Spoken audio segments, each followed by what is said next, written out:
আমরা নৌকা মার্কা নিয়ে এমপি মন্ত্রী হয়েছি বলে আমরা আজকে ট্যাক্স ফ্রি গাড়িতে চড়তে পারছি। অনুপ্রাণিত হয় 15 বছর আওয়ামী লীগ একটানা ক্ষমতায়, অনেকেই চেয়ারম্যান, মেয়র, এমপি, মন্ত্রী হয়েছেন। আমাদের যাদের জীবনে কোনোদিন গাড়ি ছিল না, আমাদের যাদের 14 গোষ্ঠীর কেউ কোনোদিন নিজেদের গাড়ি চালায়নি, আজকে জননেত্রী শেখ হাসিনার কল্যাণে আওয়ামী লীগ সরকার গঠন করেছে বলে, আমরা নৌকা মার্কা নিয়ে এমপি মন্ত্রী হয়েছি বলে আমরা আজকে ট্যাক্স ফ্রি গাড়িতে চড়তে পারছি।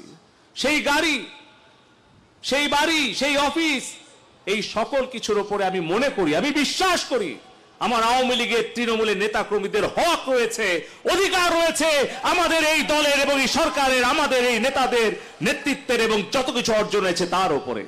বাংলাদেশ আওয়ামী লীগ, বঙ্গবন্ধু জননেত্রী শেখ হাসিনা বাংলাদেশকে অনেক কিছুই দিয়েছে।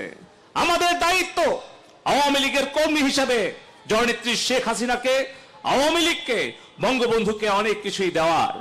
আমরা যদি নিজেরা একটু খেয়াল করি, আজকে আমার এই সিংড়ার ঠিকানা, বাড়ির ঠিকানা আপনারা জানেন, কিন্তু আপনারা জানেন যে ঢাকায় আমাকে একটা সরকার বাড়ি দিয়েছে থাকার জন্য।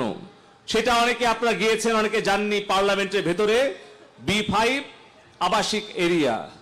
কিন্তু যখন আমি পাসপোর্টে লিখি আমার একটা অস্থায়ী ঠিকানা, বর্তমান ঠিকানা হচ্ছে B5 ওই পার্লামেন্টে, যেটা মন্ত্রী হিসেবে আমি থাকার জন্য পেয়েছি। আমি লিখি স্থায়ী ঠিকানা এই 670 কলেজ পাড়া, সিংড়া পৌরসভা, আমার জন্মস্থান, আমার জন্মভূমি।